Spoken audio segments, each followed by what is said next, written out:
श्री शिवाय नमस्तुभ्यम। महाराज, प्रत्येक वर्ष मकर संक्रांति आती है, हम तिल खाते हैं, खिचड़ी बनती है, दान होता है, सूर्य देव को जल चढ़ाया जाता है और खुशी खुशी पर्व मनाया जाता है। लेकिन इस बार साल 2026 में मकर संक्रांति अपने साथ बहुत बड़ा भ्रम लेकर आई है। ऐसा भ्रम जिसने अच्छे अच्छे श्रद्धालुओं को भी सोचने पर मजबूर कर दिया है। महाराज, इस बार लोगों के मन में सबसे पहला प्रश्न यही उठ रहा है कि जब 14 जनवरी को ही मकर संक्रांति है और उसी दिन एकादशी भी है, तो आखिर हम क्या करें? क्या हम एकादशी का व्रत रखें या मकर संक्रांति का पर्व मनाएं? अगर एकादशी का व्रत रखें तो खिचड़ी कैसे बनेगी, क्योंकि एकादशी के दिन तो चावल खाना वर्जित माना जाता है। और अगर मकर संक्रांति मनाएं और खिचड़ी बनाएं तो क्या एकादशी का व्रत टूट जाएगा? महाराज, दूसरा बड़ा प्रश्न यह है कि अगर एकादशी के दिन चावल खाना वर्जित है तो क्या चावल का दान भी वर्जित है? क्योंकि मकर संक्रांति पर तो चावल, दाल और खिचड़ी का दान बहुत पुण्यकारी माना जाता है, तो फिर दान करें या न करें? महाराज, तीसरा प्रश्न ये उठता है कि अगर 14 जनवरी को खिचड़ी नहीं बनाई जाएगी, न खाई जाएगी और न दान की जाएगी, तो क्या मकर संक्रांति अधूरी मानी जाएगी? और अगर खिचड़ी 14 जनवरी को दान न करे तो फिर किस दिन करनी चाहिए? 15 जनवरी को या किसी और दिन? इसी के साथ चौथा प्रश्न यह भी है कि अलग अलग कैलेंडर अलग अलग तारीख क्यों बता रहे हैं? कोई कह रहा है 14 को सब कुछ है, कोई कह रहा है 15 को खिचड़ी है, कोई कह रहा है 14 को एकादशी का व्रत और 15 को मकर संक्रांति। तो आखिर सही क्या है? इसी के साथ महाराज, सबसे आखिरी प्रश्न यह है कि आम भक्त, आम गृहस्थ जो रोज पूजा पाठ करता है, जो एकादशी का सम्मान करता है और जो मकर संक्रांति को भी पूरे श्रद्धा भाव से मनाना चाहता है, वह आखिर क्या करे ताकि उसका व्रत भी न टूटे और उसका पर्व भी अधूरा न रहे? तो महाराज, यही सारे प्रश्न आज हर घर में घूम रहे हैं और इन्हीं सवालों के कारण बहुत से लोग तनाव में हैं, डर में हैं कि कहीं उनसे कोई गलती ना हो जाए। अब महाराज, यहाँ पर एक बात बहुत साफ समझनी होगी। जब भी किसी तिथि को लेकर, किसी व्रत को लेकर या किसी पर्व को लेकर भ्रम होता है तो हमें भावनाओं से नहीं बल्कि शास्त्र और पंचांग से बात समझनी चाहिए, क्योंकि शास्त्र कभी भ्रम में नहीं डालते, भ्रम हम खुद पैदा कर लेते हैं। इसीलिए महाराज, आज हम किसी सोशल मीडिया की बात नहीं करेंगे, किसी अफवाह की बात नहीं करेंगे और न ही किसी व्हाट्सएप फॉरवर्ड की बात करेंगे। आज हम उस पंचांग की बात करेंगे जिसे सदियों से सबसे प्रामाणिक माना जाता है, क्योंकि महाराज, जब भी धर्म और तिथि का प्रश्न आता है तो महाकाल की नगरी उज्जैन का पंचांग सबसे पहले देखा जाता है, क्योंकि उज्जैन केवल एक शहर नहीं है, ये काल गणना का केंद्र है। यही कारण है कि बड़े बड़े आचार्य और विद्वान आज भी उज्जैन पंचांग को आधार मानते हैं। तो महाराज ध्यान दे, साल 2026 में 14 जनवरी का सूर्योदय सुबह लगभग 7:14 पर हो रहा है। सूर्योदय का समय इसलिए महत्वपूर्ण होता है क्योंकि हिंदू धर्म में व्रत और तिथि का निर्णय उदया तिथि से किया जाता है, यानी जिस तिथि का उदय सूर्योदय के समय होता है वही तिथि उस दिन मानी जाती है। अब तिथि की बात करें तो इस साल षटतिला एकादशी 13 जनवरी की दोपहर के बाद प्रारंभ होंगी और 14 जनवरी की शाम तक रहेंगी। इसका सीधा सा अर्थ यह है कि उदया तिथि के अनुसार एकादशी का व्रत 14 जनवरी को ही रखा जाएगा, न कि 13 जनवरी को। तो महाराज, यहाँ तक तो लगभग सभी लोग मानते हैं और इसमें कोई विवाद नहीं है। विवाद तब शुरू होता है जब बात आती है मकर संक्रांति और खिचड़ी की। अब महाराज, यहाँ एक बहुत पुरानी और बहुत पक्की मान्यता है, जिसे लगभग हर सनातनी मानता है। वह मान्यता यह है कि एकादशी के दिन चावल का सेवन नहीं किया जाता, चाहे व्यक्ति व्रत रखे या न रखे, एकादशी के दिन चावल से दूरी बनाई जाती है। इसीलिए महाराज, सोचने वाली बात यह है कि खिचड़ी तो चावल से ही बनती है और मकर संक्रांति पर खिचड़ी बनाना और खाना एक परंपरा मानी जाती है। तो अगर 14 जनवरी को एकादशी है तो उस दिन खिचड़ी कैसे बनाई जाए? महाराज, यही वह बिंदु है जहां से सारा भ्रम पैदा होता है। कोई कहता है कि एकादशी छोड़ दो, कोई कहता है कि खिचड़ी मत बनाओ और कोई कहता है कि सब कुछ एक ही दिन कर लो। लेकिन महाराज, धर्म में कभी भी जबरदस्ती नहीं होती। धर्म रास्ता दिखाता है, समाधान देता है, टकराव नहीं सिखाता। इसीलिए इस साल जो सबसे संतुलित और शास्त्र सम्मत तरीका माना गया है वह यह है कि मकर संक्रांति से जुड़े जो आध्यात्मिक और पूजा के कार्य हैं वे 14 जनवरी को किए जाएं। जैसे सूर्य देव को जल अर्पित करना, दान का संकल्प लेना, जप तप करना और पुण्य कर्म करना। और जो खिचड़ी खाने और चावल के सेवन से जुड़ा हुआ भाग है वह 15 जनवरी को किया जाए, ताकि एकादशी का व्रत भी सुरक्षित रहे और मकर संक्रांति की परंपरा भी पूरी हो जाए। अब महाराज, मकर संक्रांति कोई साधारण तिथि नहीं है, ये कोई ऐसा पर्व नहीं है जो केवल कैलेंडर देखकर मनाया जाए। मकर संक्रांति का सीधा संबंध सूर्य देव के गोचर से है, ताकि जब सूर्य देव एक राशि से दूसरी राशि में प्रवेश करते हैं उसी को संक्रांति कहा जाता है, और जब सूर्य देव मकर राशि में प्रवेश करते हैं तभी मकर संक्रांति मानी जाती है। अब महाराज ध्यान से समझिए, तिथि चंद्रमा से चलती है और संक्रांति सूर्य से चलती है। इसी कारण कई बार तिथि और संक्रांति एक ही दिन पड़ जाती हैं और कई बार अलग अलग दिन भी हो सकती हैं। यही कारण है कि कभी कभी कैलेंडर में अलग अलग बातें लिखी हुई दिखाई देती हैं।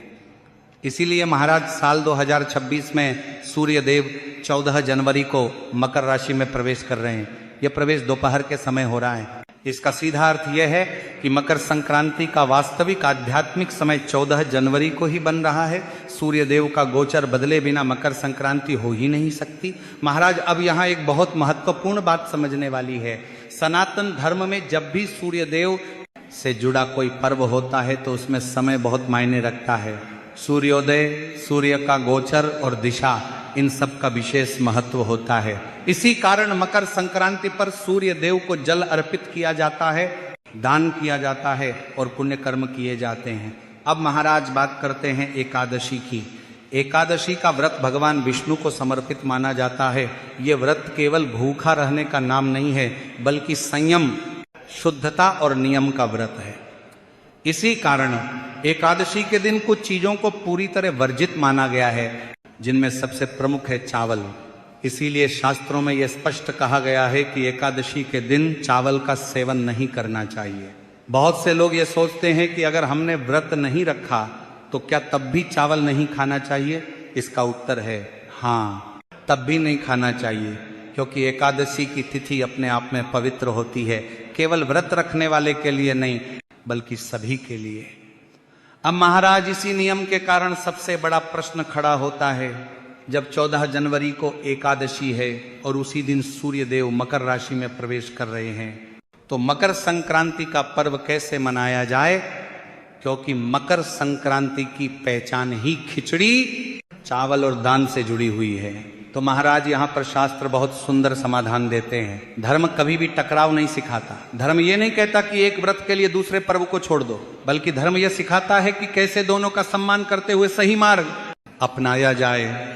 इसीलिए जो कार्य सूर्य देव के गोचर से जुड़े हुए हैं वे उसी दिन किए जाएं जिस दिन सूर्य मकर राशि में प्रवेश कर रहे हों, यानी 14 जनवरी को। इस दिन सूर्य देव को जल अर्पित करना, दान का संकल्प लेना, जप तप करना और पुण्य कर्म करना पूर्ण रूप से उचित माना जाता है। लेकिन महाराज, जो कार्य चावल और खिचड़ी से जुड़े हुए हैं उन्हें एकादशी के दिन करना शास्त्र सम्मत नहीं माना जाता, क्योंकि इससे एकादशी के नियम का उल्लंघन होता है। अब महाराज, यहां एक और गहरी बात समझिए। एकादशी का फल केवल व्रत रखने से नहीं मिलता, बल्कि सही पारण करने से मिलता है।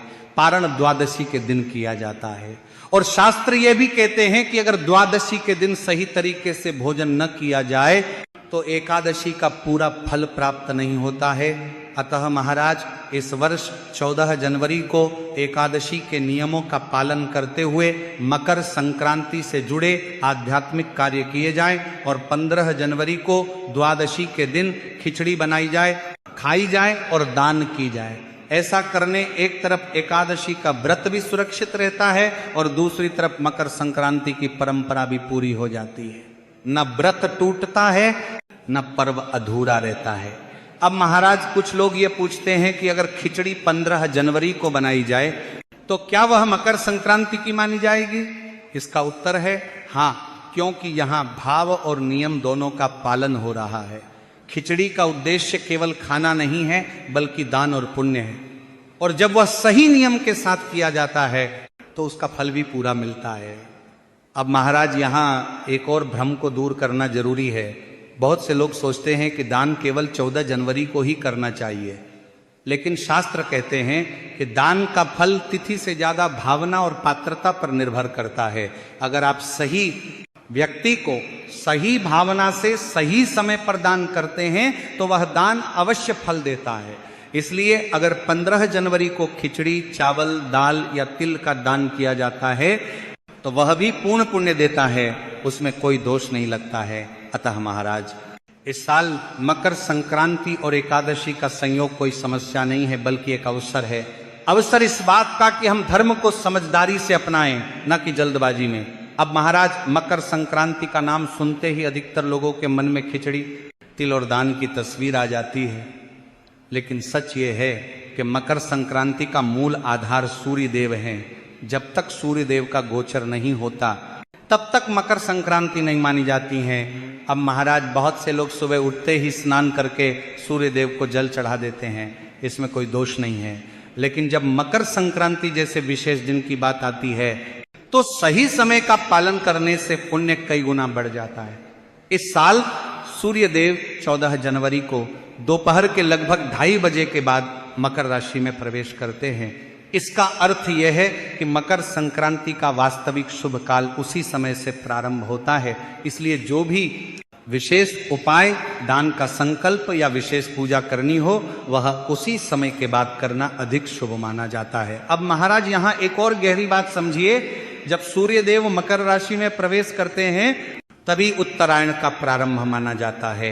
उत्तरायण का अर्थ केवल इतना नहीं है कि सूर्य उत्तर दिशा की ओर चलने लगते हैं। उत्तरायण का अर्थ है सकारात्मकता की ओर बढ़ना, अंधकार से प्रकाश की ओर जाना और जीवन में उन्नति का मार्ग खुलना। इसी कारण शास्त्रों में उत्तरायण को देवताओं का दिन कहा गया है। ऐसा माना जाता है कि उत्तरायण में किए गए पुण्य कर्म शीघ्र फल देते हैं। इसलिए मकर संक्रांति को दान, जप, तप और संकल्प का दिन माना गया है। अब महाराज, यहाँ एक और महत्वपूर्ण बात सामने आती है। बहुत से लोग मकर संक्रांति पर यह सोचकर चिंतित रहते हैं कि कहीं उनसे कोई गलती न हो जाए, लेकिन धर्म भय नहीं सिखाता। धर्म यह सिखाता है कि सही जानकारी के साथ शांत मन से किया गया छोटा कर्म भी बड़ा फल देता है। अगर आपने श्रद्धा से सूर्य देव को जल अर्पित किया, नियमों का सम्मान किया और एकादशी का उल्लंघन नहीं किया, तो समझ लीजिए कि आपका पर्व पूर्ण हो गया। इसी के साथ महाराज, अधिकतर लोग मकर संक्रांति को केवल खिचड़ी खाने का पर्व मान लेते हैं, लेकिन सच यह है कि खिचड़ी खाना पर्व का उद्देश्य नहीं है, बल्कि खिचड़ी के माध्यम से दान करना और त्याग की भावना जगाना ही असली उद्देश्य है। शास्त्रों में साफ कहा गया है कि मकर संक्रांति पर किया गया दान विशेष फल देता है, लेकिन यहाँ दान का अर्थ केवल चीजें देना नहीं है, बल्कि सही भावना, सही समय और सही पात्र का होना सबसे ज्यादा जरूरी है। लेकिन महाराज, इस वर्ष 14 जनवरी को एकादशी है, इसलिए उस दिन चावल का सेवन और चावल का दान वर्जित माना जाता है। इसी कारण खिचड़ी बनाना, खाना और दान करना 15 जनवरी को करना शास्त्र सम्मत माना गया है। कुछ लोग ये सोचते हैं कि अगर खिचड़ी 14 को नहीं बनाई तो मकर संक्रांति अधूरी रह जाएगी, लेकिन ऐसा बिल्कुल नहीं है, क्योंकि मकर संक्रांति का संबंध सूर्य देव से माना गया है और सूर्य देव का गोचर 14 जनवरी को ही हो रहा है। उस दिन पूजा, जप, संकल्प और सूर्य अर्घ्य करना ही मकर संक्रांति का मुख्य कर्म है। और 15 जनवरी को जब द्वादशी होगी तब खिचड़ी का सेवन और दान करना एकादशी के पारण के साथ जुड़ जाता है। इससे व्रत भी पूर्ण होता है और पर्व की परंपरा भी सुरक्षित रहती है। अब महाराज, बात करते हैं दान की। दान को लेकर एक बहुत बड़ी गलतफहमी समाज में फैल चुकी है। लोग सोचते हैं कि जितना बड़ा दान उतना बड़ा पुण्य, लेकिन शास्त्र ऐसा नहीं कहते। शास्त्र कहते हैं कि दान का मूल्य उसकी मात्रा से नहीं बल्कि उसकी पात्रता से तय होता है। अगर आप ऐसे व्यक्ति को दान दे रहे हैं जिसके पास पहले से सब कुछ है, तो हो सकता है आपकी जेब हल्की हो जाए, लेकिन भाग्य पर उसका कोई प्रभाव न पड़े। लेकिन अगर वही चीज आप किसी जरूरतमंद को देते हैं तो वह दान सीधे आपके पुण्य खाते में जुड़ता है। मकर संक्रांति पर खिचड़ी, तिल, गुड़, तेल, कंबल या थोड़ा सा धन दान करना बहुत शुभ माना जाता है। लेकिन दान देते समय यह देखना बहुत जरूरी है कि सामने वाला व्यक्ति सच में जरूरतमंद में है या नहीं। महाराज, दान कभी दिखावे के लिए नहीं होना चाहिए। आजकल बहुत लोग कैमरा चालू करके दान करते हैं, फोटो खिंचवाते हैं और फिर सोचते हैं कि उन्होंने बहुत बड़ा पुण्य कर लिया। लेकिन दान की सबसे बड़ी शर्त है विनम्रता। जहां अहंकार आ गया वहां पुण्य कम हो जाता है। दान हमेशा चुपचाप करना चाहिए। दान देते समय मन में यह भाव होना चाहिए कि जो मेरे पास है वह ईश्वर की कृपा से है और उसी का थोड़ा सा अंश मैं किसी और तक पहुंचा रहा हूं। अब महाराज, एक छोटा सा लेकिन बहुत प्रभावशाली उपाय भी समझ लीजिए। अगर आपके घर में कोई व्यक्ति बार बार बीमार रहता है या घर में नकारात्मकता बनी रहती है, तो मकर संक्रांति के दिन या उसके बाद किसी भी शुभ समय में भगवान गणेश को 5 हरी दूर्वा अर्पित करना बहुत शुभ माना जाता है। यह उपाय बहुत सरल है, लेकिन इसके प्रभाव को लोग वर्षों तक अनुभव करते हैं। इसी तरह तिल और गुड़ का दान केवल शरीर को गर्मी देने के लिए नहीं, बल्कि रिश्तों में मिठास और जीवन में स्थिरता लाने का प्रतीक माना जाता है। तो महाराज, यदि आपको यह जानकारी थोड़ी सी भी उचित लगी हो तो वीडियो को लाइक करें, चैनल को सब्सक्राइब करें और कमेंट में यह जरूर बताएं कि आप मकर संक्रांति का पर्व कब मनाने वाले हैं। धन्यवाद। वो है आस्था अति सागर टीवी के नाम से है मेल। तो वे हमें मेल कर रहे थे कि आप 7 दिन में जब मेल रिटर्न कर लो ना तो हम तुम्हारे खिलाफ कोर्ट केस कर रहे। आओ, हमने लौट के जवाब ही नहीं दो। अब कल पढ़ो की बात यार।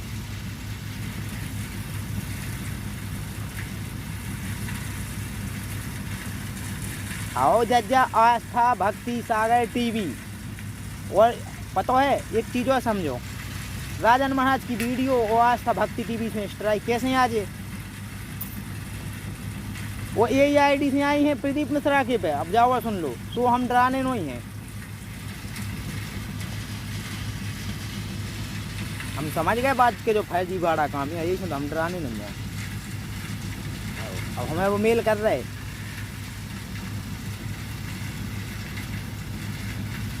आओ जब फर्जी ID है।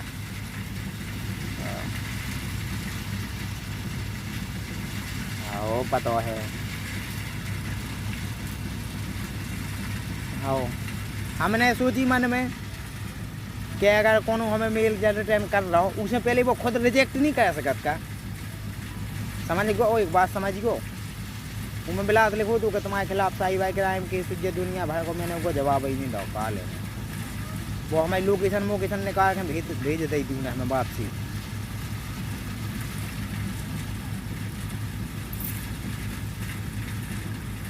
अरे हम आपको एड्रेस ही उन्हें निकाल के भेजो तो नंबर तक भेजो। तो जब सामने वो हमारा नंबर निकाल के भेज सका तो हमें फ़ोन नहीं लगा सका तू पे हैं जोनचा कह सकत तू। अरे यार, हम जा जब ओरिजिनल आदमी है तो वो स्ट्राइक तो फॉर्मेट कर दी, तू अपनी हटा दी, तो अपन कुछ नहीं कर पाऊगी, रिजेक्ट मार दी। और महाराज जी की कई बार अपन ने हटाई भी तो रिजेक्ट ही तो मारी उनने। अपने पास ओरिजिनल सबूत है, उनके पास ओरिजिनल सबूत है, रिजेक्ट मार दी,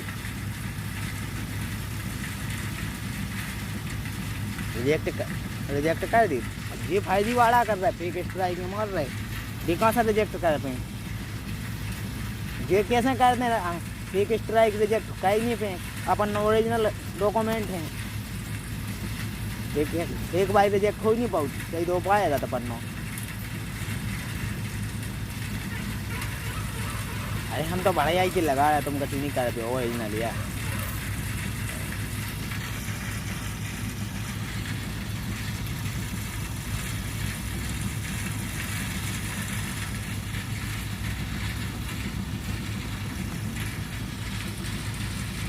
हाँ, फिल्म में नहीं डाला तो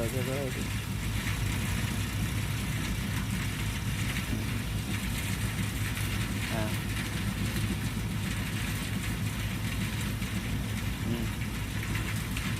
अपन नो फिल्मन को बाप है जो हम कह रहे, जो उनको बाप है। अगर 20,000 वीडियो चल रही तो $1,000 मांग रही है। बताओ क्या पे बनना है? इतने कचू पे नहीं बना पे हो तुम।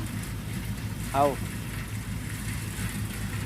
देखो, एक चीज़ बतावे हम तुम्हें, ये काम है सबके सिस्टम के क्या कैसो, जैसे हम अपील को सिस्टम हम जाना था, समझ ऐसे जो सिस्टम का आउट है वो कौन चीज़ जाना था, बस जानने की बात है। यूट्यूब पे ना कछु में जुड़ के होती है ना कछु आज हम समझ पाए जा बात जब हमने खुद बने चैनल पर काम होता देख लो।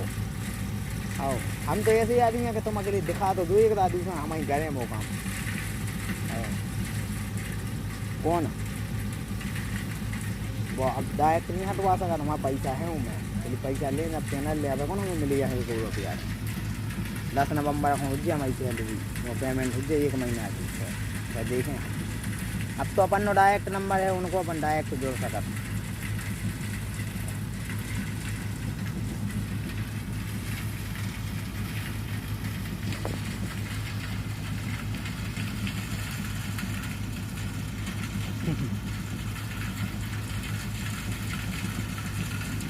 मॉर्निंग वॉक अजय हाँ अजय हन के यही काम है पूरी हम पता पाया और नस नस जान गए और कुछ नहीं हो रहा है पैसा तो कमाओ थे जा तो हम समझ गए बात। और जैसे हम चलाओ हम कह रहे जो ही काम है कह दी मूवी डाल 4-5 दिन डाल दी महीना के लास्ट में उतने में $4,000 बना फ्री हो गए पूरे महीना नहीं जो काम करे।